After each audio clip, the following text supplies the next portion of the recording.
Buenas noches a todos y todas. Gracias por estar acá. Em, con la conferencia del doctor Adalberto Santana finalizamos el módulo 3 sobre el diplomado en estudios morazánicos que la Secretaría de Educación y la Universidad Nacional de Agricultura están presentando para este año 2024. Es para nosotros un verdadero privilegio tener a una persona de tan alto nivel en cuanto a estudios. em, Les presento al historiador mexicano Alberto Santana Hernández. Él es licenciado en estudios latinoamericanos por la Universidad Nacional Autónoma de México. Tiene una maestría en estudios latinoamericanos y por la misma universidad y un doctorado en estudios latinoamericanos. Es bastante polifacético en su línea de investigación, pero está enfocado sobre todo en lo que son la parte de la historia de las ideas en América Latina y en el Caribe. Tiene una gran cantidad de libros publicados que por cuestión de tiempo lo vamos a obviar, pero menciono cuatro últimos: Adalberto Santana, América Latina y la Revolución Mexicana del año 2010; Adalberto Santana, Crisis en Honduras en Cuadernos Americanos del año 2009; Adalberto Santana como compilador de las relaciones intera, interlatinoamericanas en el siglo XXI. Y bueno, creo que todos aquí estamos familiarizados con el libro del pensamiento de Francisco Morazán, que fue publicado en el año de 1992 en la Universidad Nacional Autónoma de México y que la Universidad Pedagógica Nacional en el año 2010 la volvió a reeditar, ¿verdad? Que es un libro que la mayoría de nosotros hemos leído. Para nosotros es un verdadero privilegio, maestro. Enviamos micrófonos hasta la Ciudad de México, ¿verdad? Tiene a 114 personas listas para escucharlo. Bueno, pues les agradezco mucho ahí a los estudiantes o profesores que ahí hay, casi 115, pues que es un buen número. Dígame cuánto tiempo voy a exponer y cuánto tiempo dejamos para preguntas. El tiempo que usted sea necesario, maestro. Este tiempo es suyo. Usted es No, el yo me que puedo seguir determina. hasta el día de mañana, mejor dígame. Bueno, unos 50 minutos. Bueno, está Mire, bien. Voy a exponer media hora y después lo dejamos otros 40, otros 30, 20 minutos para preguntas y comentarios. ¿Les parece bien? perfecto. Bueno, pues de una vez, al mal tiempo darle prisa, dice el dicho popular, ¿no? Bien, les agradezco. Yo no soy historiador, se los adelanto, ¿no? Yo hago historia de las ideas, pero no soy historiador. Más bien, soy, como dijo aquí el profesor, latinoamericanista, o sea, me dedico a los estudios de América Latina y el Caribe, y en lo particular, en este libro, pues me dediqué al pensamiento, a las ideas de Francisco Morazán. Pero la plática de hoy, para hacerlo actual, es la vigencia de Morazán. A mí no me gusta hablar mucho de la historia pasada, a veces toco aspectos, ¿no? Pero sobre todo hay que hablar del tiempo presente y de lo que viene para el futuro, que me parece mucho más importante que lo que ya pasó. Claro que es importante siempre tener la referencia de lo que pasó para entender hacia dónde vamos y cuál es nuestro camino, ¿no? Entonces, en ese sentido, pues trataré de enfocar mi plática, porque más que conferencia es una plática, ¿sí? Es sobre la vigencia del pensamiento de Francisco Morazán, que yo creo que es una tarea muy urgente hoy en día actualizar este pensamiento de Morazán. Por un lado, cómo hacerlo vigente hasta nuestros días, porque yo creo que el gran reto desde Morazán, de Francisco Morazán a nuestros días, tuvo como elemento central y como tarea en su vida política la integración centroamericana, ¿sí? Pero en nuestros días no tan solo es importante la integración centroamericana, sino la integración latinoamericana, que es el principal reto. Y ahí entonces las ideas de Morazán, a mi entender, tienen ideas presentes, vigentes en nuestro tiempo, en pleno siglo XXI, porque la integración latinoamericana o la unión de Centroamérica es una tarea pendiente que urge abordar. Y máxime, hoy en día, cuando el próximo 20 de enero llega a los Estados Unidos el presidente Donald Trump, el presidente electo. ¿Qué va a pasar cuando llegue Trump a la presidencia de Estados Unidos? Ya lo anunció. Subir los aranceles, o sea, lo que cobraría a los productos que van de América Latina y Canadá hacia Estados Unidos, según lo ha prometido. Eso es uno. Y lo segundo, regresar a los migrantes. Entonces, hay cantidad de migrantes mexicanos, hondureños, guatemaltecos, salvadoreños, colombianos, peruanos, dominicanos, cubanos y unos de otros más de África, de China, de Asia, etcétera, ¿no? Entonces, es una tarea pendiente, necesaria, y ahí donde las ideas de Francisco Morazán pues tienen que ver con nuestros tiempos. ¿Él qué es lo que buscó? Pues precisamente la integración de América Latina. ¿Cómo se puede defender hoy en día a los migrantes hondureños, salvadoreños o mexicanos que están en los Estados Unidos? Pues con la integración latinoamericana, con la integración centroamericana. Vamos a poner el siguiente ejemplo. El país latinoamericano que más consulados tiene en Estados Unidos, ¿quién es? Es México. Pero México debería de defender no tan solo a los mexicanos ante la embestida de Trump, sino de todos los de América Latina, hondureños, guatemaltecos, salvadoreños, panameños, nicaragüenses, colombianos, peruanos, etcétera, etcétera, ¿no? Pero si no estamos unidos, ¿cómo se van a defender? Entonces, cada quien por su cuenta, entonces vamos a ser débiles. De ahí está entonces la vigencia de Francisco Morazán, una tarea que él se planteó de unir a Centroamérica. Esto fue a inicios del siglo XIX. Entonces, esa es una tarea fundamental, la vigencia de la integración centroamericana y la integración latinoamericana. Hoy se plantea, por ejemplo, la CELAC, que es la unión de los países de América Latina y el Caribe, pero estamos divididos, nos encontramos peleando. Por ejemplo, México rompió relaciones con Ecuador porque el gobierno del presidente Noboa invadió la embajada mexicana, secuestró al vicepresidente Glass, que estaba asilado en la embajada de México, y entonces, en vez de fortalecer la relación centroamericana, nos encontramos que presidentes como Noboa ayudaron a generar la desintegración latinoamericana, ¿no? Ahí está un claro ejemplo por qué Morazán hoy en día es vigente en nuestros problemas concretos. Si hablamos del caso del Ecuador, hablamos del caso de los migrantes. Entonces, Morazán tiene vigencia en nuestros días, pero también tiene vigencia en el libre comercio con los Estados Unidos. Se forman tratados con Estados Unidos. Y ahora que llega Trump, lo que menos quiere Trump son los tratados de libre comercio. Es decir, él quiere fortalecer la economía norteamericana y cobrar aranceles a las economías de los países latinoamericanos, incluyendo a Canadá, ¿no? Porque quiere fortalecer a su economía. Y esto se liga también con el elemento de los migrantes. Hoy en día apareció en la prensa, particularmente en México, que en los Estados Unidos hay un déficit de mano de obra. O sea, faltan migrantes, falta gente que vaya a trabajar a los Estados Unidos. Sin embargo, Trump propone expulsar. No lo va a hacer, no tan fácilmente va a expulsar a los migrantes. ¿Qué es lo que pasa entonces? Que lo que está proponiendo es abaratar la mano de obra de los migrantes. O sea, en vez de que cobren 10 pesos la hora, que la bajen a 5.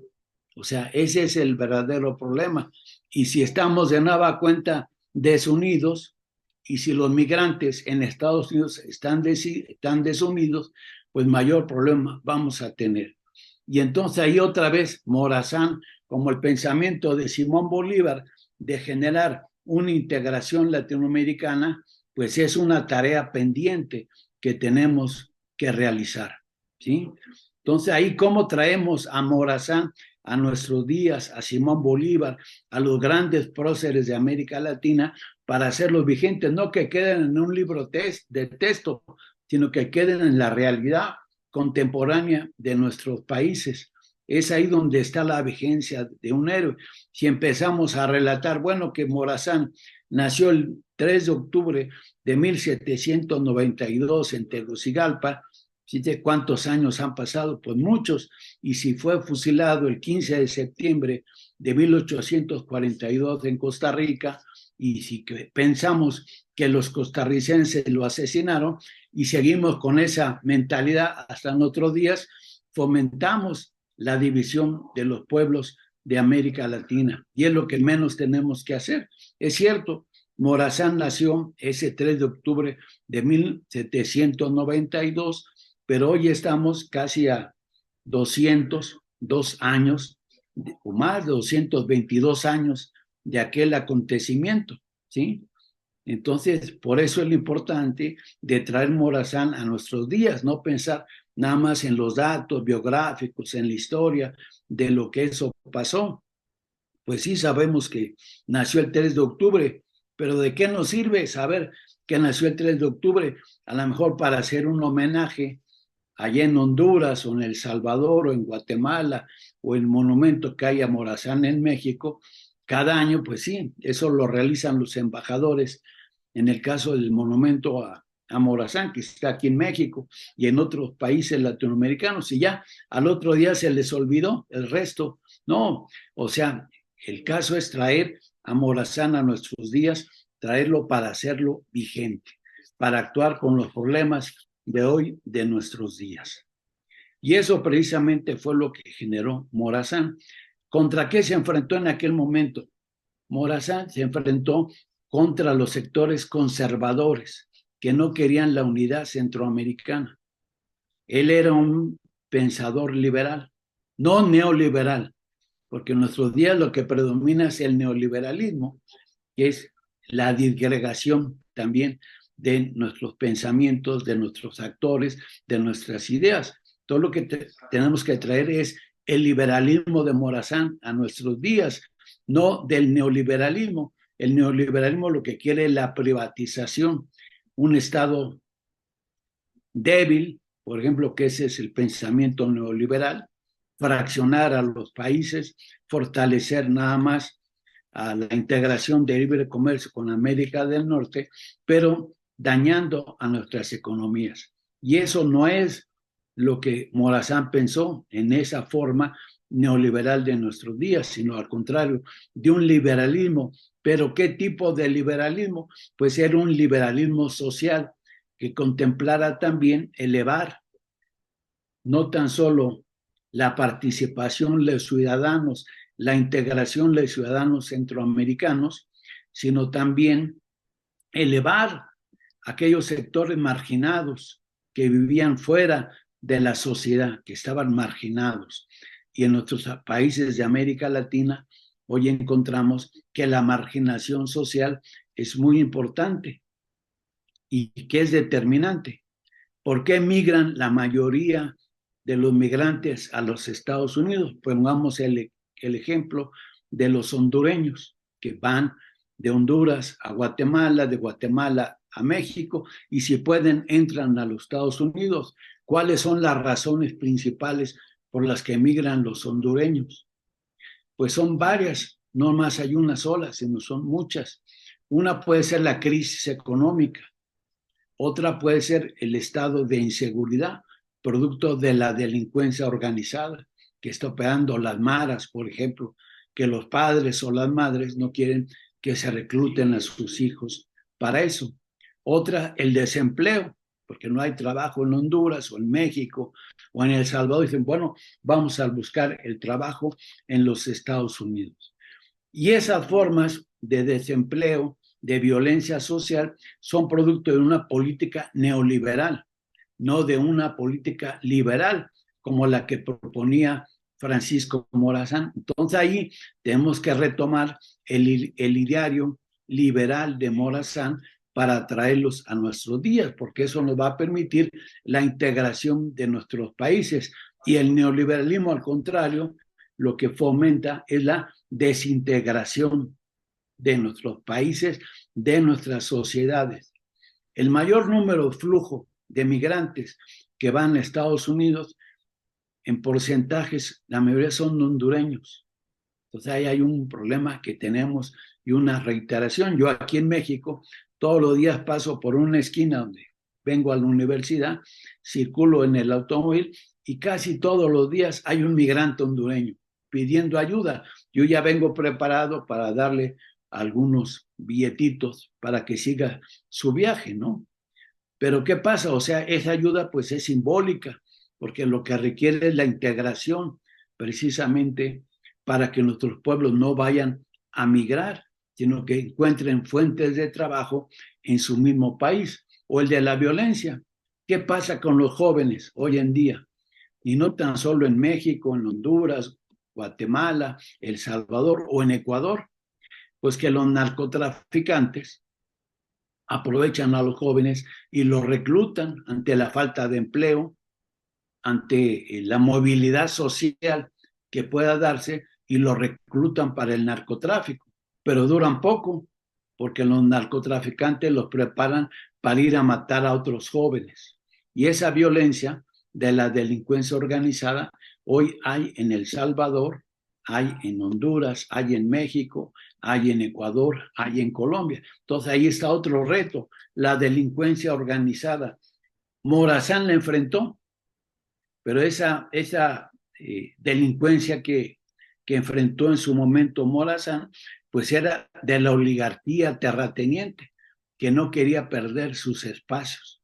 Y hoy en día esa misma oligarquía terrateniente sigue existiendo en México, en Honduras, en Guatemala, en El Salvador, en el Perú o en Ecuador. No quieren dejar de perder sus grandes capitales, sus grandes extensiones de tierra y muchas veces parasitarias, o quieren que el trabajador agrícola ganar un escaso salario, con lo cual entonces lo que provocan es, de nueva cuenta, la deserción. Bueno, pues Morazán también se enfrentó a ese tipo de fenómenos en su tiempo, y no tan solo, sino también los sectores que estaban en aquel momento aliados para que esa oligarquía terrateniente que padeció Morazán cuando era presidente, que querían la desintegración de Centroamérica, contó con aliados. ¿Cuál era en aquel siglo XIX uno de los aliados? Pues la cúpula de la Iglesia Católica, los sectores más conservadores de la Iglesia Católica, que aliados a los terratenientes, pues buscaban precisamente debilitar al modelo de la integración centroamericana y del proyecto del general Francisco Morazán. Pero esos eran dos actores, los sectores conservadores ligados a la Iglesia Católica y la oligarquía terrateniente. Pero había otro sector más, que era el capital británico, o sea, los ingleses, que tenían buena parte de propiedades en la costa atlántica de Centroamérica y que todavía la siguen teniendo. Por ejemplo, ¿dónde? En Belice. Belice, que es hoy en día un país centroamericano, en el siglo XIX era territorio no de Honduras, territorio que fue prestado por España a la corona británica y se convirtió en una colonia británica. Se fue a España, pero ahí se quedaron los ingleses. Hoy en día en Belice, pues se habla inglés mayoritariamente, oficialmente, ¿no? Y hay capitales británicos. Pero también esta influencia británica que predominó en la época de Morazán, también predominó en el grueso de la parte del Caribe centroamericano, no tan solo en Belice, sino también en las islas de la Bahía, donde se habla inglés, un inglés criollo, en Nicaragua, ¿sí? Por ejemplo, el Buflis, en las Islas del Maíz, en Nicaragua, enfrente, como en Jamaica, toda esa herencia colonial británica allí está presente. Pero en aquel momento, la alianza de los sectores conservadores, de los terratenientes, los grandes propietarios de la tierra en Honduras, la oligarquía terrateniente y el capital británico fueron enemigos acérrimos del proyecto morazanista. Pues en nuestros días también tenemos de nueva cuenta estos retos que enfrentar. Los capitales extranjeros que llegan a América Latina muchas veces no llegan a invertir productivamente, sino a saquear nuestras riquezas naturales y mucho más. Lo encontramos hoy en día en yacimientos muy importantes, por ejemplo, el litio, hoy en día, que es una materia prima fundamental en Bolivia, en México, en Sonora, en Argentina, pues el litio es un elemento central. Pero también hoy hay nuevos actores, por ejemplo, ¿no? ¿Qué actores hay en el escenario internacional? Pues China es uno de ellos. China, que es una potencia emergente en nuestros días, pues pide la colaboración de los países latinoamericanos y elabora una estrategia que ellos llaman la estrategia del ferrocarril, o sea, ayudar al desarrollo de la infraestructura de los países latinoamericanos introduciendo el ferrocarril o construyendo puertos. Hace poco acaba de pasar en el Perú, la semana pasada, China inauguró junto con el gobierno del Perú uno de los puertos más importantes en el Perú para conectar ya no con Europa, sino conectar con China, con Corea, con Singapur, con Vietnam, con Japón, porque la cuenca, y claro, toda América Latina, Sudamérica, México, Canadá, Estados Unidos, porque la cuenca del Pacífico se ha convertido en el principal polo de desarrollo de América Latina.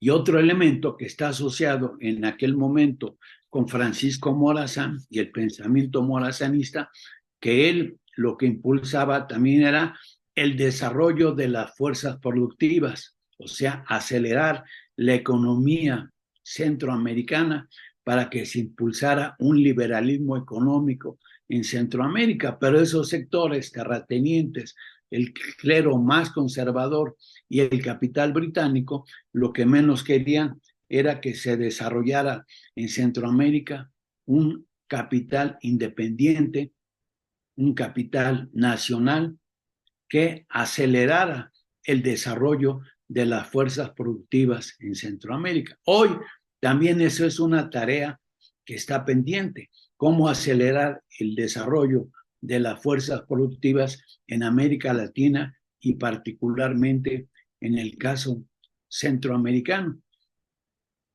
Un elemento que de nueva cuenta salta a la luz es que dentro de esas fuerzas productivas está la mano de obra mexicana, centroamericana. ¿Y qué pasa con nuestra mano de obra que tiene que emigrar hacia los Estados Unidos, hacia Canadá, incluso a países de Europa o de otros lugares del mundo, de países desarrollados? Es esa misma mano de obra que no ha podido encontrar un espacio necesario, pero que tiene que emigrar en condiciones desventajosas, porque es muy difícil que a un mexicano, un hondureño, un guatemalteco consiga la visa para ir a trabajar legalmente. Lo que tiene que hacer es emigrar irregularmente para el norte para irse a trabajar y entonces queda muy débil. Y lo que dijo Trump en esta semana, expulsar a todos los migrantes, sobre todo a los que están de manera irregular. Ellos no dicen regular, los que están ilegales, que es la forma peyorativa con la cual les señalan, pero son los migrantes irregulares, aquellos que no han tenido un espacio legal para insertarse en la economía estadounidense o en la economía canadiense, por ejemplo. Entonces ahí también tenemos otro reto que desde los tiempos de Morazán eran necesarios y ahí nos demuestra la vigencia de su pensamiento, que él proponía la modernización de la vida económica centroamericana. Pero decíamos, en nuestros días ese sigue siendo uno de los grandes retos, cómo modernizar nuestras economías. Y que también tiene que ver con el aspecto político, cómo modernizar los nuevos segmentos políticos de nuestros países. Afortunadamente ya ha habido cambios sociales. En el caso de Honduras, pues ¿qué surgió? Pues un partido morazanista en el fondo, que es libre, ¿sí? Que es el proyecto ya no de los sectores tradicionales conservadores, como los llamados cachurecos, o los sectores liberales del partido tradicional liberal, sino que surge un nuevo partido de esos liberales, ¿sí?, que tienen el espíritu morazanista y que formaron Libre con el expresidente Zelaya y que hoy la presidenta Xiomara Castro, que es una de las mujeres pues, más importantes en la vida política latinoamericana. Hay dos mujeres hoy en día que gobiernan en América Latina y que también esto generó un cambio en la correlación de fuerzas políticas.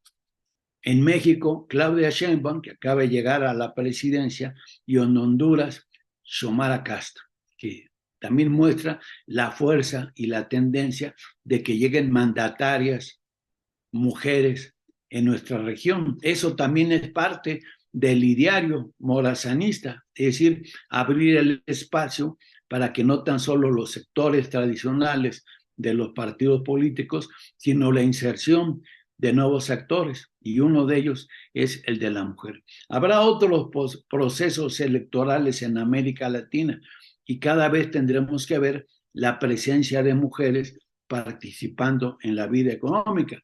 Resultó como en Ecuador el año pasado una candidata a presidenta, María Luisa González, no le ganó a Noboa, pero seguramente va a ser de nueva cuenta la candidata en Ecuador para el año que entra para llegar a la presidencia de la República Hermana de Ecuador, y seguramente con las políticas regresivas que ha impulsado Noboa, pues esta señora González, ¿sí?, del Movimiento Ciudadano, que está inserto en esta corriente morazanista bolivariana, emancipatoria latinoamericana, pues llegará también ahí. Entonces, ese es uno de los nuevos fenómenos que nos encontramos en este devenir del sentido de las fuerzas productivas que tienen que abrirse espacio en nuestra América, ¿no?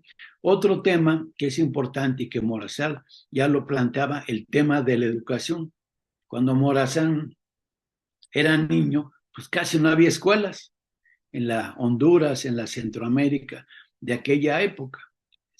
Él tuvo básicamente una formación autodidacta y buena parte de los textos donde él aprendió, pues las encontraba en las bibliotecas de los próceres de aquel momento que había allá en Honduras y que tenían una serie de obras que les permitían acceder a un pensamiento moderno. Afortunadamente en nuestros días, pues esto se ha desarrollado, existen universidades, escuelas, bibliotecas, pero no bastan. Hay que ampliar más ese horizonte de las universidades, de las escuelas, de las bibliotecas, del internet, ¿sí? Para que, como hoy en día, este es un ejemplo, estamos dando aquí a la clase a 114 alumnos, yo desde México y otros allá de Honduras, pero podría haber otros en distintas partes del mundo, ¿sí?, donde escucharan esta plática. Entonces, esto es parte también de esa modernización por la que pugnaba en la vida económica Francisco Morazán. El problema de la educación, que sigue siendo uno de los elementos centrales en nuestra vida. Si tenemos nuestros migrantes que se van a trabajar de nueva cuenta a Estados Unidos o a otros países, ¿en qué condiciones van? Bueno, pues que tienen una educación no necesariamente la mejor, porque no accedieron a los mejores niveles educativos y van y venden su fuerza de trabajo mucho más barata por no contar con niveles superiores de educación. Entonces, ahí también entre migración y educación hay otro elemento que se hace indispensable, que es la modernización. Las ideas de la ilustración de las que tenía Francisco Morazán en nuestros días también llegan. ¿En qué medida ilustrar? En la medida que elevemos el nivel educativo de nuestros sistemas educativos nacionales en Centroamérica, Sudamérica y México y el Caribe, que también ese es otro de los elementos. Honduras tiene un Caribe, como lo tiene también Belice, que es un país caribeño, como lo tiene Nicaragua, como lo tiene Costa Rica, Panamá, Cuba, Jamaica, etcétera, porque formamos parte, Honduras, Centroamérica, Guatemala, de una región que no tan solo es América Latina, sino también de otra región que es el Caribe, o una subregión de nuestro continente, que es el Caribe. Y ahí también tenemos que buscar la integración del Caribe, ¿sí? Quizá ustedes conozcan mejor que yo las islas de la Bahía, ¿no? Que culturalmente están más ligadas a Jamaica, de la población que integrada a Honduras. ¿Por qué? Bueno, por la colonización británica, porque hablan el inglés, porque sus patrones culturales son esos. Pero a pesar de que hay diferencias culturales, también tenemos que buscar la integración en las diferencias, que ese es otro de los temas esenciales que están presentes en el pensamiento morazánico de nuestros días, donde por ser distintos, decía otro gran pensador latinoamericano, Leopoldo Sea, filósofo mexicano, decía que por ser distintos somos iguales. Es decir, el hombre del Caribe, el hombre de la montaña, el hombre de la costa o del altiplano, aunque sean distintos, son iguales, porque son hombres, al fin y al cabo. Y ese es otro de los elementos que están presentes en el pensamiento de Francisco Morazán, que no debe haber discriminación, sino integración. Integración en el sentido de que los actores que componen nuestra realidad, pues son bastantes diversos. De tal manera que entonces retomar el aspecto del pensamiento de Francisco Morazán, no tan solo hay que verlo como un general, que fue en su momento, fue un militar, pero no únicamente en ese aspecto hay que verlo, fue también educador, fue un pensador social, fue un hombre de acción, fue un pedagogo, en el sentido no que dio clases, sino en el sentido que luchaba por integrar a su pueblo en una nueva pedagogía, integrar a su país. Y por esos ideales fue que también murió, porque los sectores conservadores en aquel momento en Costa Rica consideraron que eso era lo que tenía que frenar, esas ideas liberales que manejaba en aquel momento Francisco Morazán. Y hay otro elemento también, él estuvo en el exilio, que este es un elemento central. Casi todos los próceres de nuestra América han vivido en el exilio, han tenido que salir en un momento de su país. Morazán tuvo que irse al Perú, por ejemplo, ¿no? Cuando pierde la guerra en Centroamérica y tiene que exiliarse, previamente en Panamá, y después tiene que irse al Perú.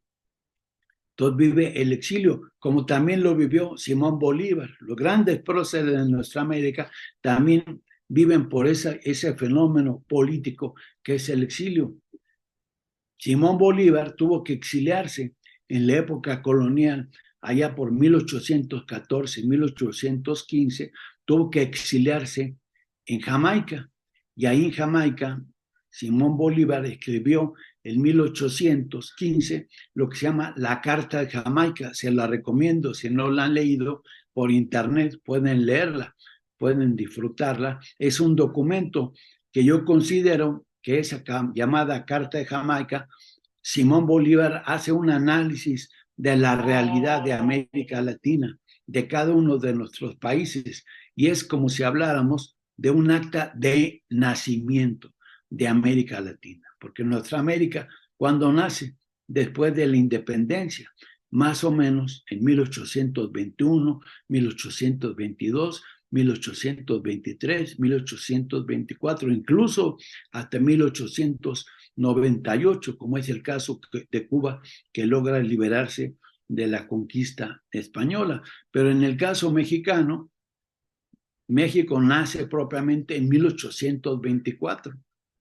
cuando se establece la primera constitución, el Congreso Constituyente. Centroamérica como país nació antes, en 1823, es cuando nace Centroamérica como la Federación Centroamericana, ¿sí? Y en cambio México fue hasta 24, un año después. Incluso Centroamérica pierde una parte de su territorio, que es Chiapas, que queda integrada a territorio mexicano en 1824.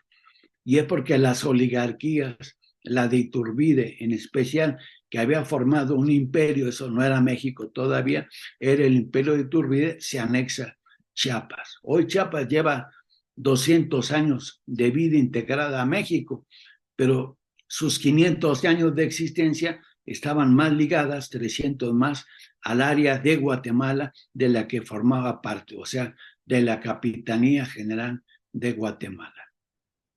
Belice, como decíamos, bueno, ahí también es otro caso muy especial donde queda integrada al Imperio Británico, porque esta área también de Centroamérica era un área en disputa y lo sigue siendo. Nicaragua, porque es un lugar en disputa, porque tiene las mejores condiciones para hacer ahí un canal interoceánico, que es necesario. Ya desde el siglo XV se planteaba por un rey español, Fernando V, si no me equivoco, la construcción del canal de Nicaragua, porque era necesario hacerla. Hasta nuestros días no se ha sido necesario, pero hoy en día lo ha propuesto ya el presidente Daniel Ortega, incluso con el apoyo de China, que tiene la capacidad necesaria, técnica, científica, tecnológica y económica para hacer ese canal y que funcione para el resto del mundo como una gran vía interoceánica. Existen otros, el canal de Panamá, pero ya es muy obsoleto, ya es muy viejo. Es un canal que se inaugura en 1814, ya no responde a las necesidades del mercado internacional. Entonces ahí, para modernizar América Central, necesitamos un canal que integre en esta ola del comercio internacional a los países de Centroamérica con el mundo. Bueno, ya estamos llegando casi al final. Vean que rápidamente la media hora ya se ha pasado.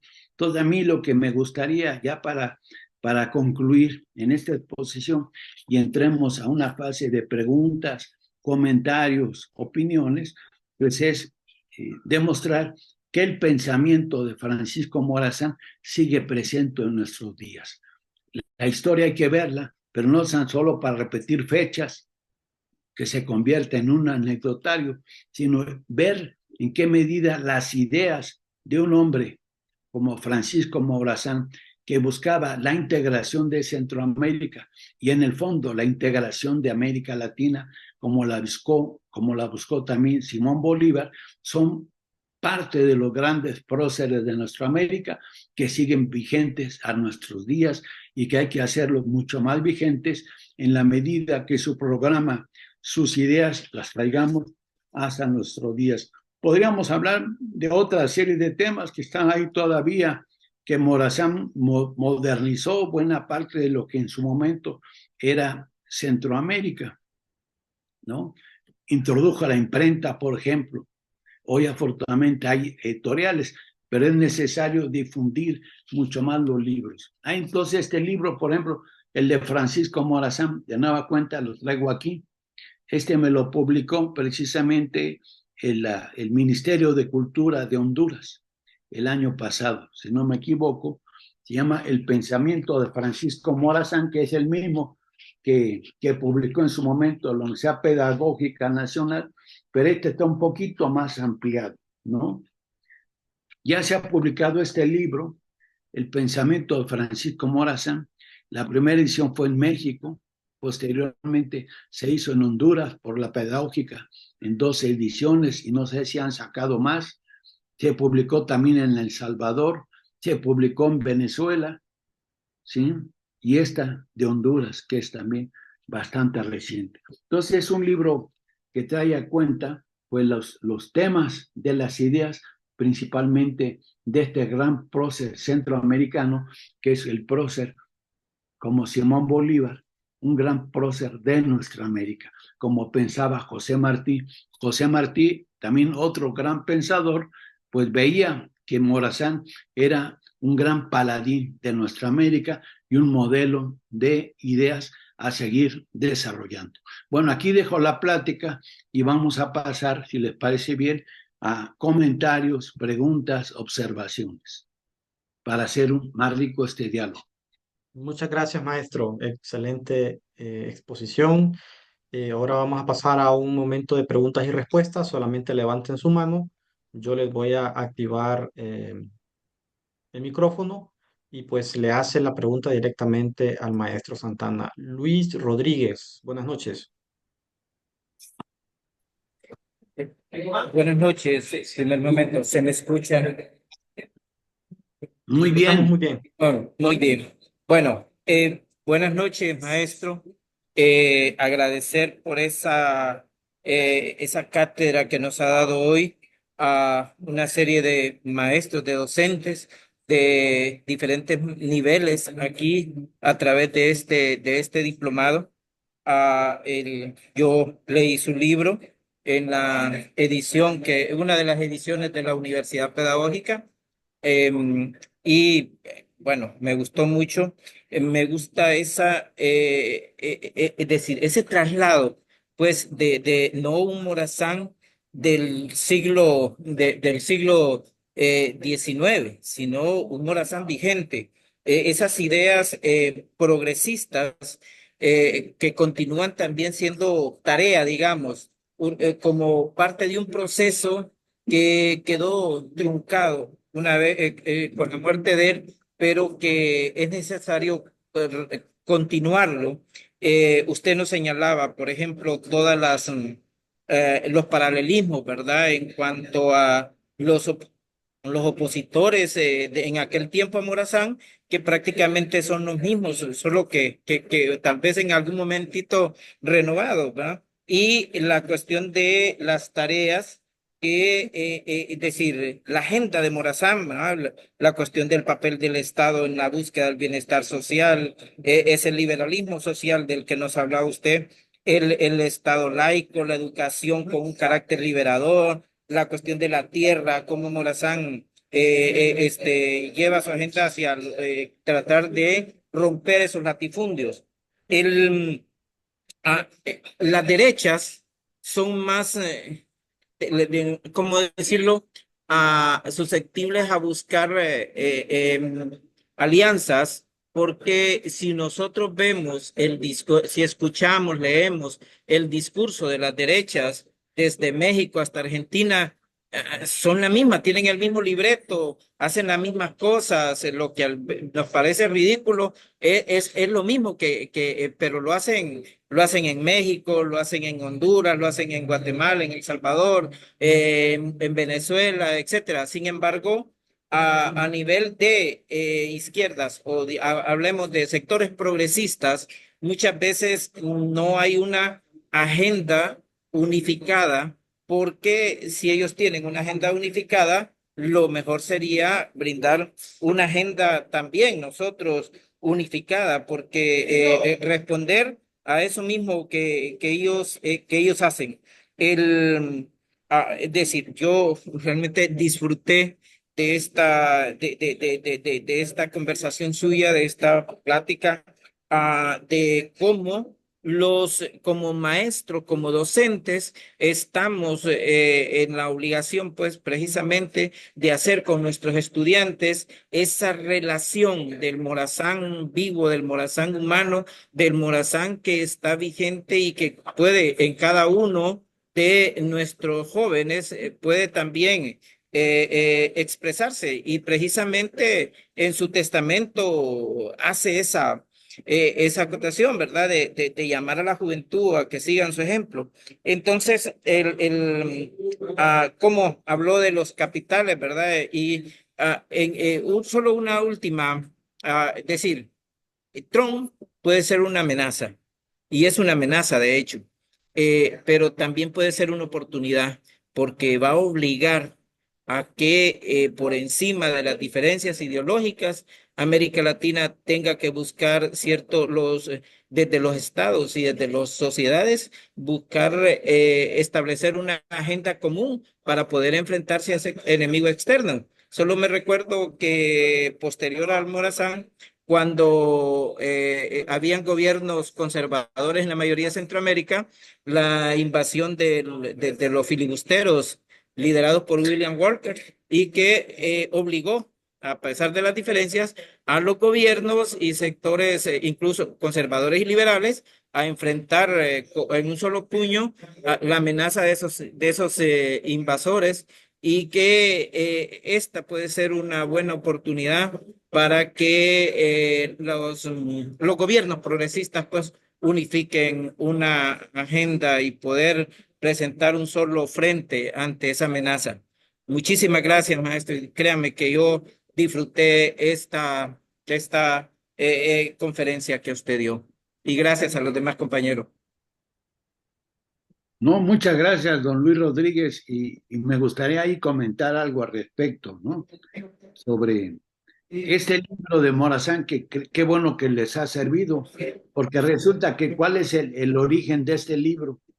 Pues que yo daba en mi clase aquí en la Universidad Nacional Autónoma de México sobre Centroamérica, pero no había un libro que hablara de Morazán.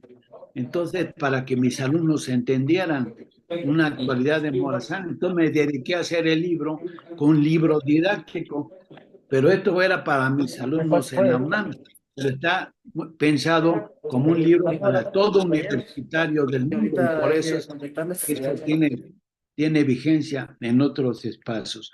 Y también, por el otro lado, pues sí, las derechas están interconectadas en toda América Latina, pero hoy el nuevo perfil de las derechas no tan solo son ser conservadores, son ser neoliberales, sino también ser narcotraficantes o narco de derecha. El mejor ejemplo es allá en Honduras, Juan Orlando Hernández, un presidente neoconservador, neoliberal, y que llegó a ser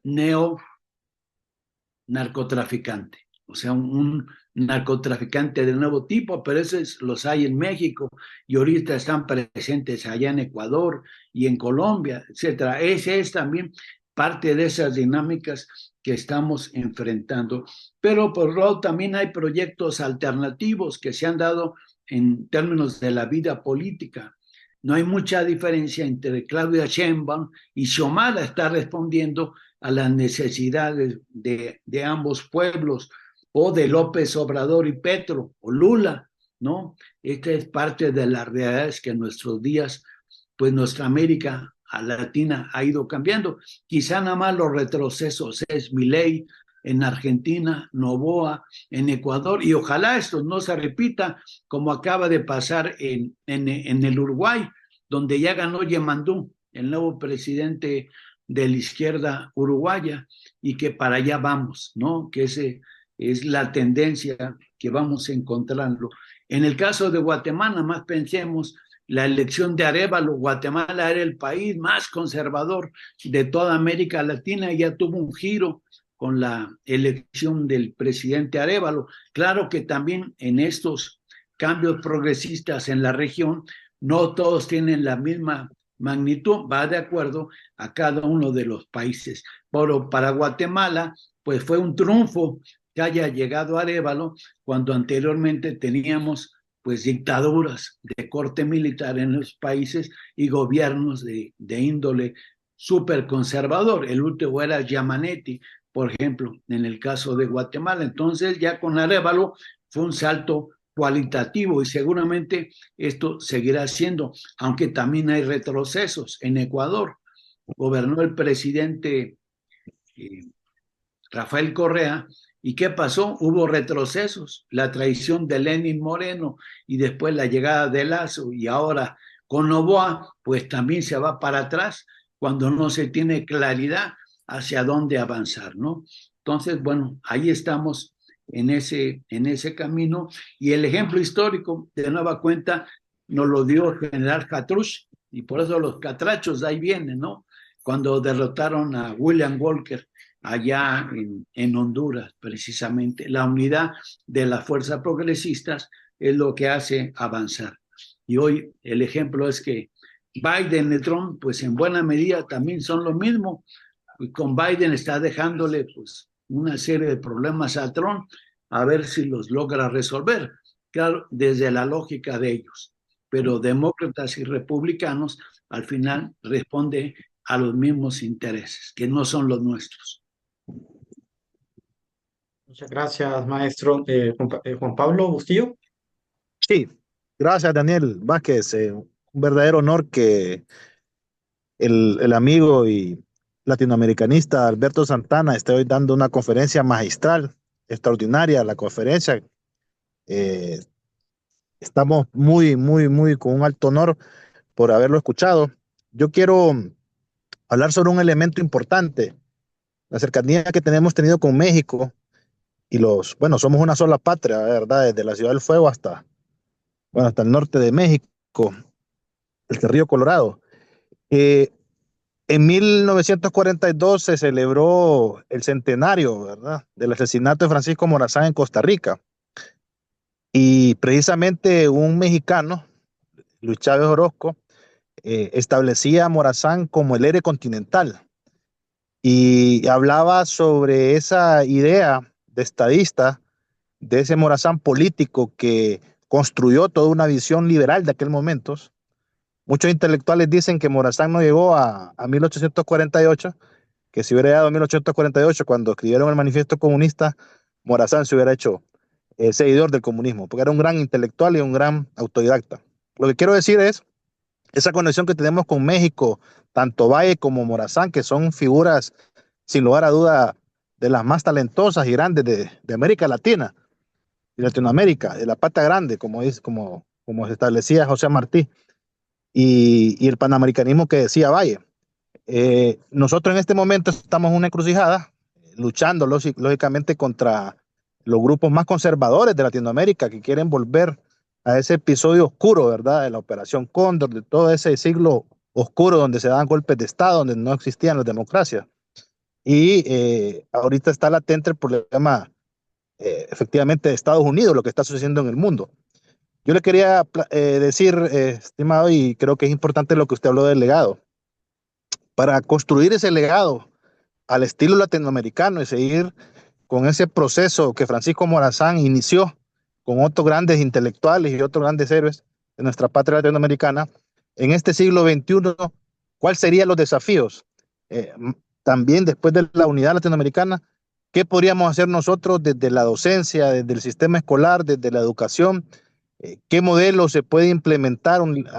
Yo sé que Morazán luchó y estuvo siempre con el modelo liberador de la educación, pero en el siglo XXI, que sabemos que estamos en la era de la tecnología, donde pues, a un clic podemos hallar miles de información y que muchos estudiantes no leen y muchos aún docentes no leen y no se dan cuenta de la realidad nacional y mundial. Entonces, ese es un gran reto.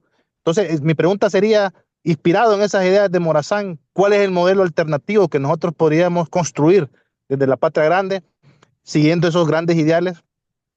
Y que Luis Chávez Orozco dice que Morazán es un héroe continental porque gracias a Morazán, México y Argentina pudieron hacer una reforma liberal en aquel momento. Esa sería mi pregunta para poder conectar esas dos ideas de Latinoamérica, del panamericanismo que tanto necesitamos en este momento y de esa integración. Muchas gracias, maestro. No, muchas gracias, Juan Pablo. Le agradezco esta. Creo que era Juan Pablo, ¿verdad? Yo apunté aquí. Sí, Quien Juan hizo Pablo la Bustillo. intervención.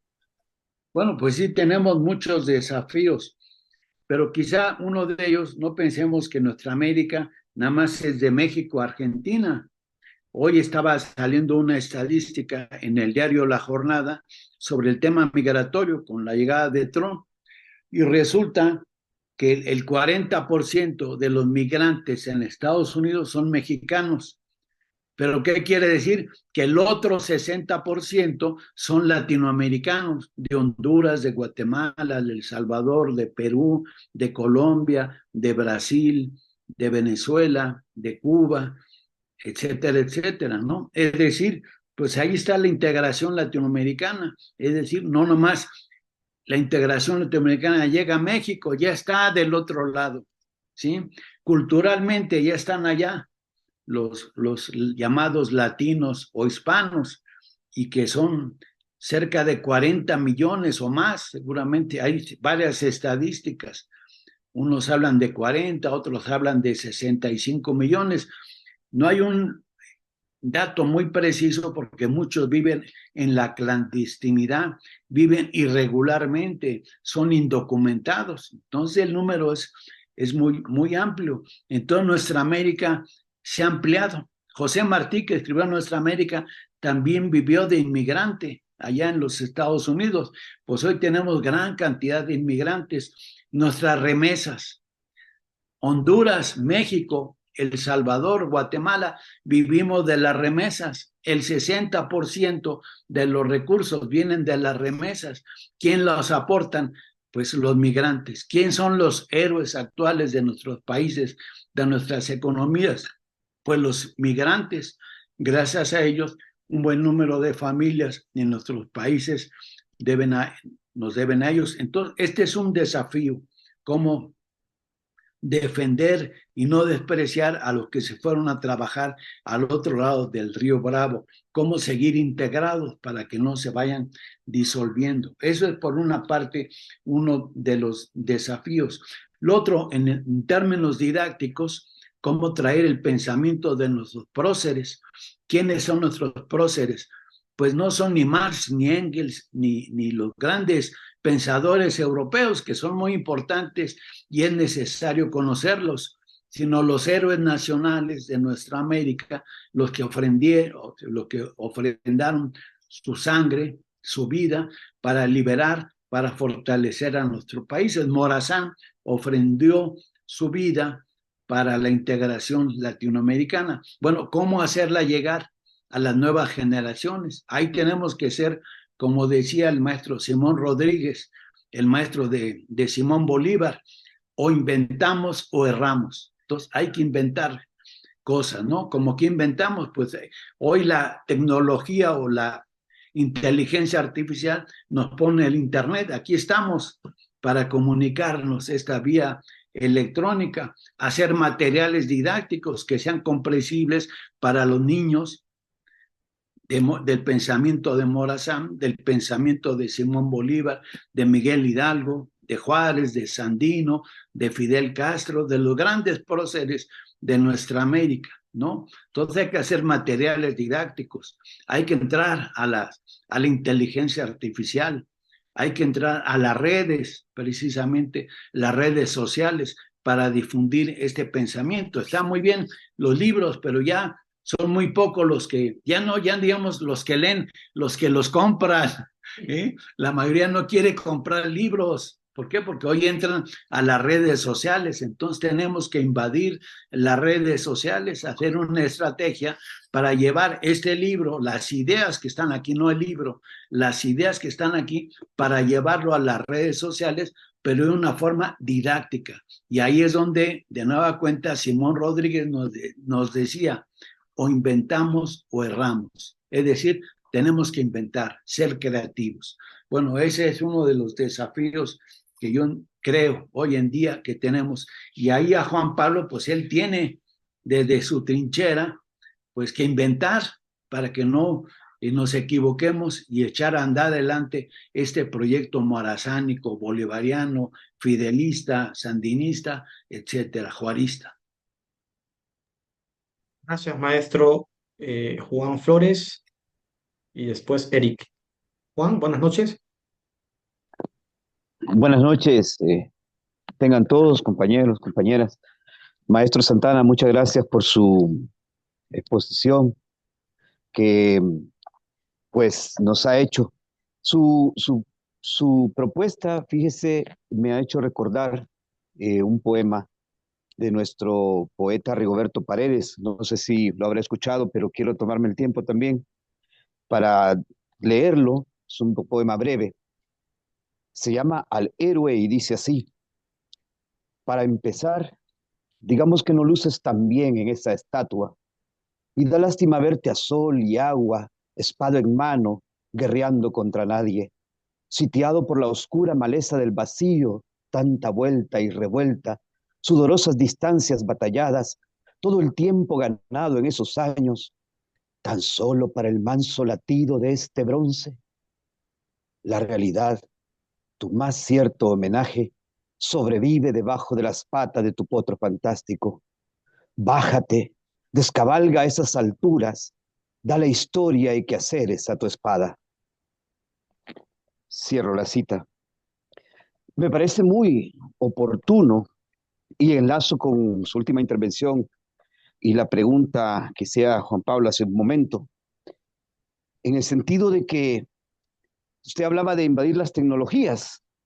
Yo antes había pensado, cuando nos hablaba de Francisco Morazán, de cómo él, y que lo han compartido otros expositores también, como él fue un hombre autodidacta y ante la imposibilidad de acceso a la educación formal, buscó en las bibliotecas, buscó en los espacios a los que tenía acceso. Nosotros como docentes pienso que tenemos la fortuna de tener el contacto directo con los niños, niñas, adolescentes y jóvenes a los que formamos. Y a ellos debemos brindarle estas oportunidades, como dice el poeta Paredes, bajar a Morazán de esa estatua, de ese bronce frío y sin latido, para llevarlo a la gente, a los jóvenes, a los niños, en carne viva. O inventamos o erramos, qué bonita frase. Yo pienso que como docentes y también los que rigen nuestra educación actualmente, aprovechando esta coyuntura que nos encontramos en el poder de tomar decisiones, debemos llevar a Morazán a través también de las artes, del arte popular, del teatro, de la poesía, de la pintura, del dibujo, y que esta cátedra morazánica no solo sea exposición histórica, sino acercamiento vivo también, como bien lo decía el maestro Santana, a tocar y reconocer nuestra realidad y la lucha que contra ella debemos hacer, contra ella y contra aquellos que la promueven, que los enemigos, los detractores, siguen siendo los mismos.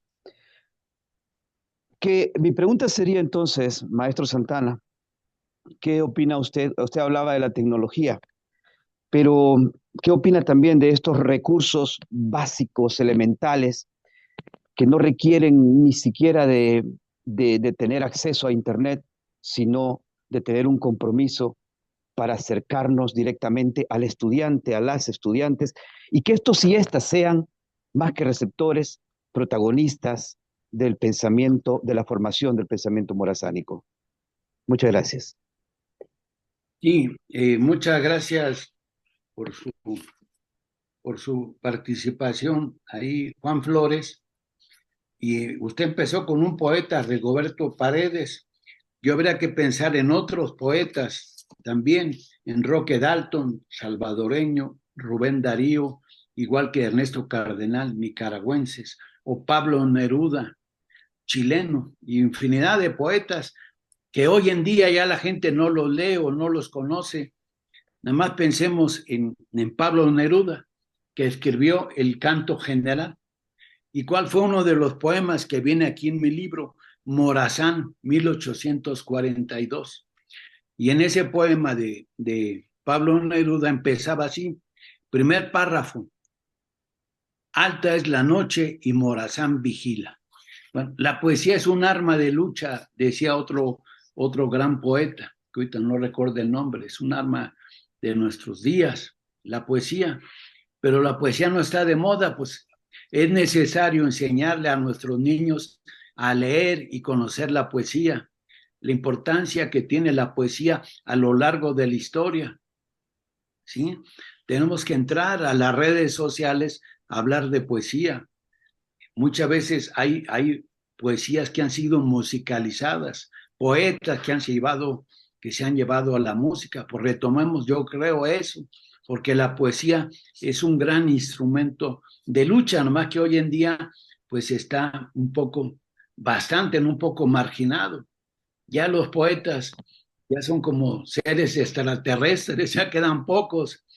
Antes había recitales, había teatros ahí en Tegucigalpa, en México, en San Salvador, en Guatemala, en Buenos Aires, recitales de poesía en los teatros. Hoy en día ya no vemos un recital de poesía, son escasos apenas una reunión de poetas que se reúnen en X festivales para hacerlo. Bueno, ahí hay que retomar y enseñar a los niños, a los adolescentes, incluso a los adultos, la belleza de la poesía. Claro, una poesía que sea didáctica, porque también hay una poesía que es muy, dijéramos, exorbitante, que va más allá y que no se le entiende nada, ¿no? Tiene que ser una poesía como la de Pablo Neruda, Ernesto Cardenal, que hablaba allá en aquellos epigramas del amor, por ejemplo, ¿no?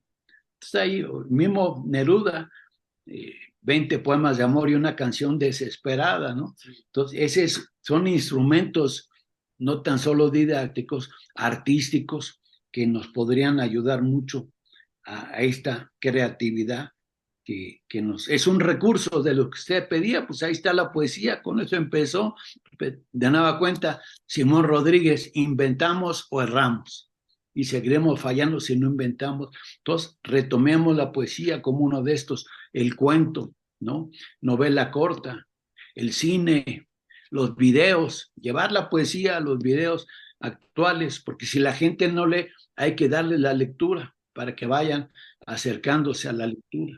Bueno, eso sería mi reflexión, particularmente a Juan Flores. Muchas gracias, maestro. Bueno, vamos con Eric. Buenas noches, Eric.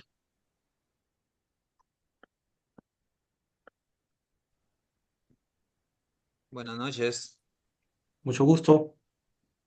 Eh, un placer compartir con todos, sobre todo al maestro Santana, que pues desde su óptica nos está pues ayudando a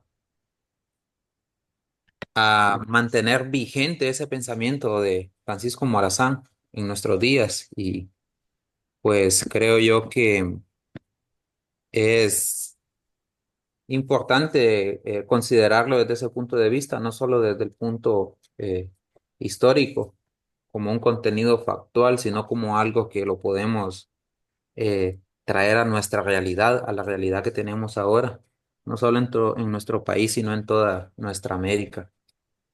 Es claro, ¿verdad? Nosotros sabemos que los hombres pasan y sobreviven sus memorias.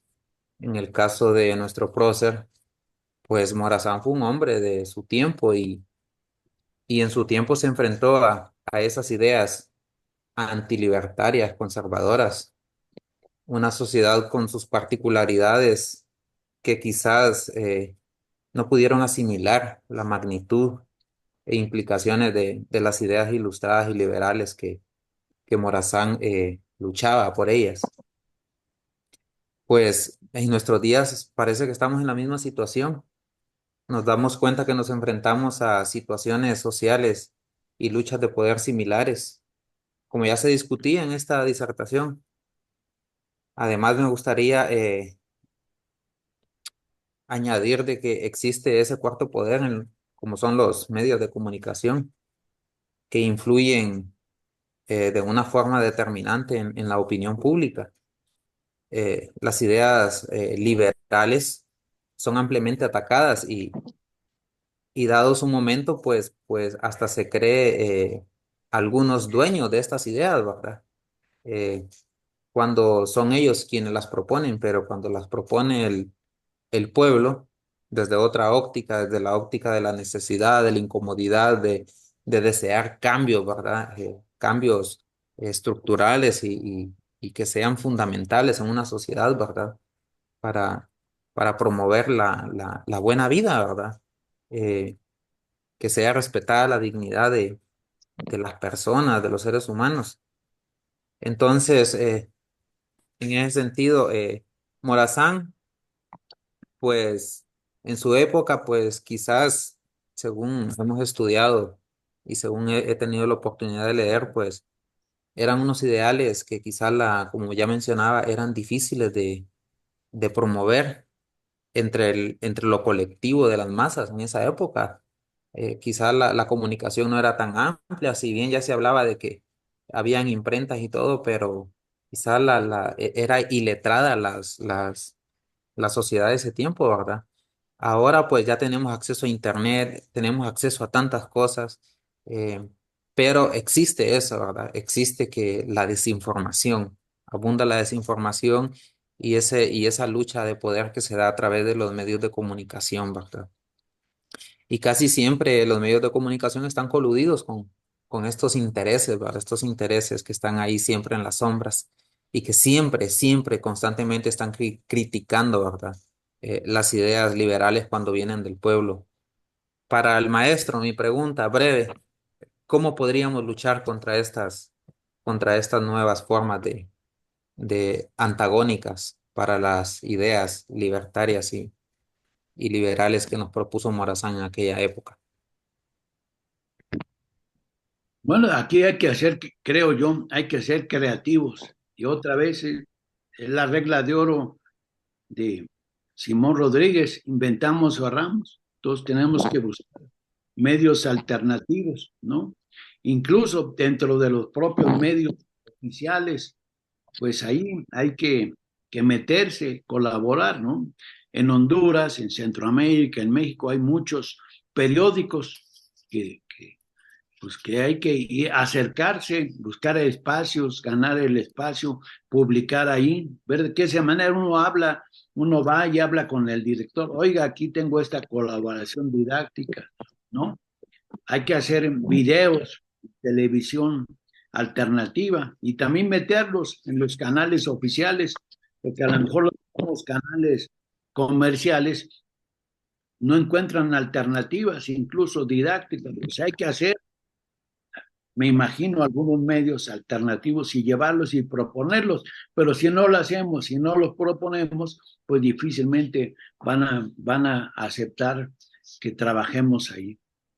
Incluso también el sistema, no es que vayamos a alterar las relaciones de poder, sino que se contribuye a mejorar desde el punto de vista cultural alternativas. Hoy en día, afortunadamente en Honduras, hay un gobierno alternativo, el de Xiomara Castro, en México también con Sheinbaum, pero el gobierno están ahí, pero no basta que lo haga el gobierno, uno también tiene que buscar los canales, abrir los espacios. Yo escribo, por ejemplo, en Telesur, allá en Venezuela, en blogs Telesur, ahí pueden leer mis artículos más o menos cada semana. Esta semana no he escrito. El último fue sobre el neofascismo, la semana pasada. No busquen, hay blogs Telesur, Adalberto Santana. Pero esos artículos ya los estoy enviando para que sean reproducidos en Colatino de El Salvador, por ejemplo, o en otro periódico también de El Salvador, ahorita se me fue, el Independiente de El Salvador. Y otros medios que difundirlos, ¿no? O sea, tenemos que ir abriendo espacios en los mismos medios de comunicación para ganar, porque ellos también, pues tienen lo que mismo repiten, pero si uno llega y les propone, pues seguramente en un momento abrirán el espacio, pero hay que irlo trabajando, no esperar que lleguen otros o que nos lo den hechos. Nosotros tenemos que ir abriendo. Bueno, esta sería mi reflexión en torno a la pregunta de el señor Vaca, Eric Vaca. Gracias, Juan Carlos. Buenas noches. Sí, buenas noches, doctor. Quiero darle las gracias por estudiar a nuestro prócer. Quiero felicitarlo también por sus estudios de muy alto nivel, darle las gracias por esa retroalimentación sobre nuestro país, nuestra región. Nue- eh, Quiero comentar en relación a este tema de la desmitificación del prócer de Francisco Morazán. Esto es algo que creo yo que es muy válido cuando lo hacemos desde nuestra perspectiva creativa, como poetas, teatristas, pintores, músicos, y bajamos a Morazán de su caballo de bronce para acercarlo a las masas, a los jóvenes, a las nuevas generaciones. Sin embargo, Estos son algunos de esos espacios aprovechados por el discurso neoliberal, por las narrativas neoliberales, para infiltrar eh, no la desmitificación, sino que la desacralización de Francisco Morazán. Tenemos el caso muy concreto de la Semana Morazánica, un carnaval, festival, fiesta, lo podemos llamar como querramos, pero no tiene nada que ver con Francisco Morazán, ni mitificado ni desmitificado, sino que más bien tiene que ver con destruir el legado morazánico, degradarlo al nivel de pachanga. Entonces, creo yo que sí, somos nosotros los llamados, los que nos toca formar generaciones, los que nos toca escribir poesía, los que nos toca hacer canciones, de bajar a Morazán de ese caballo de bronce, pero es para sublimarlo frente a las nuevas generaciones. Muchas gracias, maestro. Fue un placer y un honor haberlo escuchado. Sí, Juan Carlos, gracias. Gracias, Juan Carlos, por su reflexión, pero yo creo que también las fiestas sirven, también son didácticas, no hay que menospreciarlas, aparte son alegres, hay que irse a meter ahí también a trabajar en las fiestas. ¿Por qué no hacer una fiesta morazánica si también es de alegría, pero no tan solo de alcoholismo, ¿no? Sino también de lectura de poesía, de novela, de ensayo, de ciencia, de literatura, de historia, de sociología, de antropología, de cultura etnoantropológica, o sea, tenemos que ampliar la visión y meternos. Es lo importante es ir a meternos, aunque no lo estén a uno llamando, uno tiene que ir a tocar para que le abran la puerta y uno meterse, ¿no? No estar esperando que lo llamen, creo yo, que lo llamen a uno, si no, uno nunca va a cambiar el mundo. Muchas gracias, maestro. Con la última pregunta, Wilfredo, buenas noches. Sí, buenas noches, gracias por la oportunidad y gracias al maestro por la disertación del día de hoy. Es gratificante realmente poder escuchar personajes, en este caso como el profesor Santana, sobre la historia de uno de nuestros héroes y próceres más conocido y más emblemático a nivel de Centroamérica. Entre los ideales de Morazán está la cuestión de libertad y unión de la región centroamericana. Veía un país fuerte si estábamos unidos.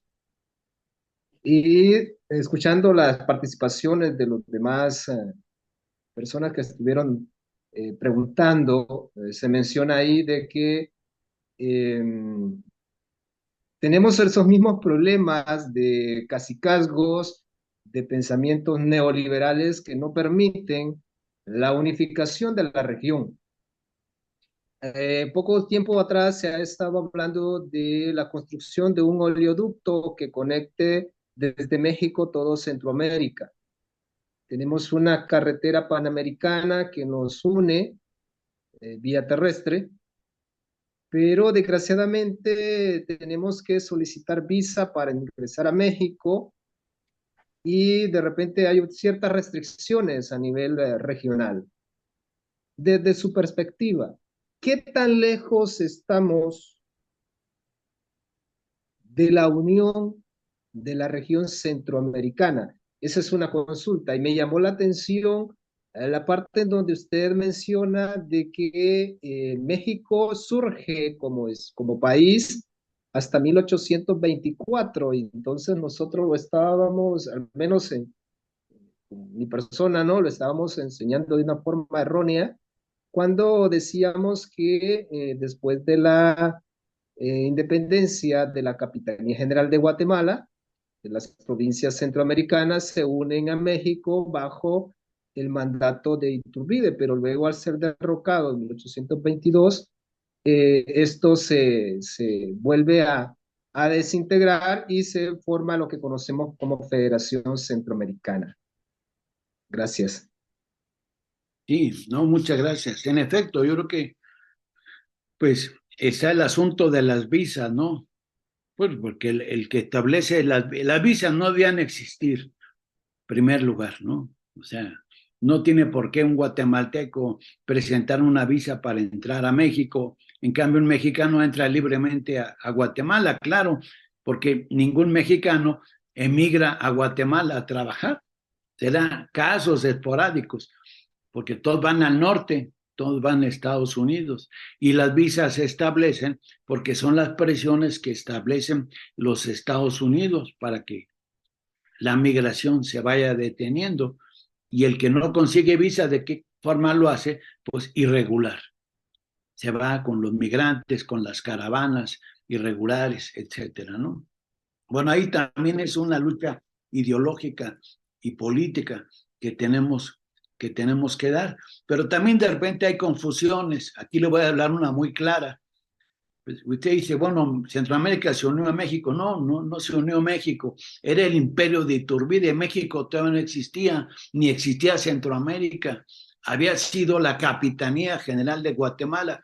Eran procesos de transformación que se estaban viviendo. Y primero lo que se establece son las Provincias Unidas de Centroamérica, que por más compactadas que estaban, eran más fácilmente realizables, hacerlas unidas a las provincias. Pero ¿qué le falló ahí, creo yo, y le falló allí a Morazán? Que no hubo una capital federal. No había capital federal. Había un Guatemala por un lado, Honduras por el otro, El Salvador, Costa Rica, Nicaragua, pero no había una capital que uniera a una federación centroamericana. En México, afortunadamente, sí, existió claro, había una capital histórica desde los aztecas, que era la Ciudad de México, y eso permitió darle una homogeneidad directamente a la nación que se formaba, que surge precisamente con la Constitución de 1824. Se establecen los poderes, los diputados la crean en aquel momento, y Chiapas queda integrada a esa federación, porque la otra provincia de Centroamérica todavía era muy endeble. ¿Por qué Morazán pierde el poder? Porque no tenía el asiento de un poder federal. No había una capital donde él presidiera. Tenía que estar en el estado de Guatemala, Honduras, El Salvador, que era el que más lo defendía, pero no era el centralismo federalista que se requería en aquel momento de una capital federal. Ese fue, creo, a mi entender, uno de los graves problemas. Hoy en día, igual, si se establece la Unión Centroamericana, ¿dónde va a ser la capital? Guatemala, Managua, Tegucigalpa, San Pedro Sula, San Salvador o San José de Costa Rica. ¿Dónde? Bueno, ahí empieza una gran dificultad que se viene arrastrando desde hace tiempo. Los brasileños inventaron hacer Brasilia como la capital federal, ¿no? Eso les funcionó hasta cierto grado, aunque los polos de desarrollo son Sao Paulo y Río de Janeiro. Otras capitales, pues Chile tiene Santiago históricamente, lo que era la Capitanía General de Chile, pues se convirtió en Santiago. Lima, en el virreinato, siguió siendo la capital, pero eso es una debilidad estructural que ha tenido el desarrollo histórico de Centroamérica, todo donde tienen que pues ceder los intereses regionales frente a la Unión Centroamericana. Y eso quizá ya no, a mí ya no me toque verlo, yo ya voy de salida. Serán para los niños que vienen allá llegando y dejarle la herencia del problema de lo que enfrentó Morazán y las alternativas que se encontraban, no tan solo Morazán, Bolívar, Benito Juárez, Sandino y nuestros héroes hasta nuestros días. La misma Chomala hoy en día se enfrenta con que esta integración centroamericana, pues el presidente de El Salvador, Bukele, dice una cosa y Arévalo llega y está diciendo otra, pero no hay una coordinación de los países, ¿no? Y también con esta cuestión de Milei, pues dice, hay que desaparecer todo, no existe América Latina, y algunas corrientes en América Latina que están en esa vía, ¿no? Y otras sí están en el proceso de integración, pero es una lucha constante que se tiene que dar. Gracias, maestro. Carla, ¿nos escucha? Sí, muy buenas noches. Quiero agradecer primeramente al maestro por esta ponencia. Buenas noches a los compañeros. Maestro, según Rafael Eliodoro Valle, afirmaba que más que un hombre de ideas, Francisco Morazán fue un hombre de acción, pero su nombre no puede dejar de brillar en la historia de la idea de los centroamericanos. Expongo esto porque nosotros como docentes es nuestra obligación trabajar en la mente de los niños. Yo soy maestra de básica, niños de primero, segundo grado. Es mi deber como maestra cultivar sus mentes al amor, al fervor patrio, a conocer a profundidad lo que fue la vida y visión y obra de nuestro héroe Francisco Morazán. Le agradezco muchísimo. ¿Qué nos puede decir acerca de esto? Bueno, yo primero la cuestionaría a usted. ¿Por qué hablar de obligación? A nadie le gusta que lo obliguen. Hay que quitarnos estos conceptos de esto es obligatorio. No, esto debe ser por gusto. Entonces, enseñar a que la gente, a que los jóvenes por gusto accedan al pensamiento, accedan a la cultura, accedan a la historia, a la sociología, a la ciencia política, a las matemáticas, a la física. Pero cuando uno le enseñaban por obligación la física, las matemáticas, pues uno lo rechazaba. Entonces también hay que cambiar los paradigmas que tenemos, los criterios que venimos arrastrando y romper esos criterios para proponer visiones más integradoras, más excluyentes. Bueno, esa es mi reflexión nada más. Bueno, muchísimas gracias. Ya no tenemos más preguntas. Maestro Santana, ha sido un privilegio contar con usted en este espacio. Con la conferencia del doctor finalizamos el módulo 3 del Diplomado en Estudios Morazánicos. Maestro, sus últimas preguntas, sus últimas palabras. No, pues agradecerles a todos estos criterios. Aquí a Carla que me disculpe por ser tan sincero en ese sentido. O sea, no traté de cuestionarla, simplemente de hacer una reflexión sobre ello. Y a todos los compañeros que han intervenido, Luis Rodríguez, Juan Flores, Erika, Juan Carlos, ¿sí? Y Erika también, pues agradecerles sus opiniones, ¿no? Que creo que todos hemos contribuido a enriquecer esta conferencia. Y les agradezco mucho su atención y sus opiniones sobre pues, un diálogo que hemos tenido. Yo, igual que ustedes, soy maestro, y todos los días se aprende, ¿no? Eso es parte de nuestras tareas, pero hay que hacerlas con gusto, que es lo principal, no una obligación, sino un gusto. Yo creo que eso es lo principal, que tenemos que verlo desde esa perspectiva. Muchas gracias. A usted, maestro, muchísimas gracias. Vamos a iniciar el módulo 4 del diplomado. El sábado, el viernes, vamos a tener una conferencia con la historiadora francesa Catherine Lacaze. La conferencia va a ser en el día, maestro, se les va a estar comunicando. Si alguien necesita alguna constancia o algún documento para pedir autorización, por favor, escríbanoslo para enviárselo. Y en todo caso, esto va a estar subido en nuestra plataforma de YouTube. Cualquier cosa, vamos a estar siempre a la mayor disposición de contribuir.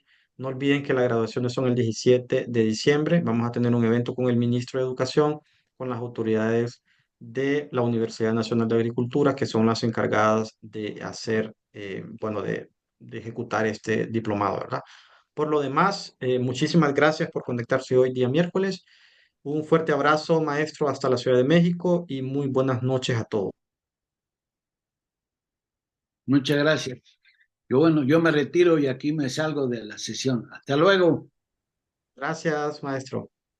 Gracias y buenas noches.